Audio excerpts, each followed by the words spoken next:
Ktu ka qenë i drejtues policie, i cili është po ashtu si unë nga Rajca dhe ka shërbyer në Pogadec. Dhe nga ana tjetër ka arritur të lërë gjurmë shumë të forta në mënyrën se si ka drejtuar dhe ka zbuluar krimet e Pogadecit. Këto dhe disa personazhe të tjera na i tregon sherifi.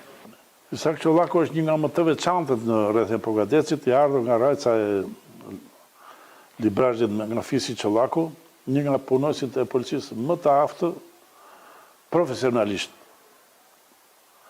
Ka shërbyer shumë vite, por është larguar nga jeta para kohe për arsye shëndetësore.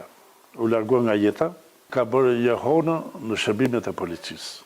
Ai ishte aq i aftë sa i mbante të gjithë sektorin ku punonte, gjithë qytetin apo nëpër zona ku ishte, i mbante nën kontroll. Sa ishte në gjendje ta përcaktojë, për shembull, kur ndodhte një ngjarje, një vjedhje, një ashtu, çfarë vjedhje ishte kjo? Nuk ma ka bërë Pogadecar më këtë. Do jetë i jashtë. Deri aty arrinte. Edhe për çudi, po të tregoj një aspekt.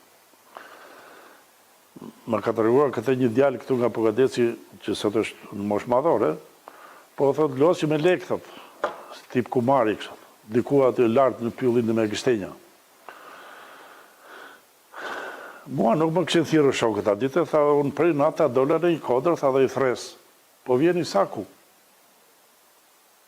Ata nga Afrika, tha, shpërndan ikën. Unë po qeshja, tha, sepse fakti kishte i saku, kishte 5 vjetë që kështë ndëruar jetë, për ata akoma kështë frikë. Ishte veçante.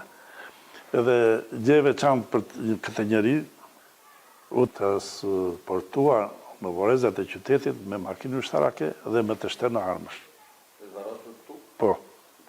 Pogadec. Edhe është propozuar Këshillit të Bashkisë për të shpallur qytetar deri sepse është një nga më të veçantët në armën e policisë.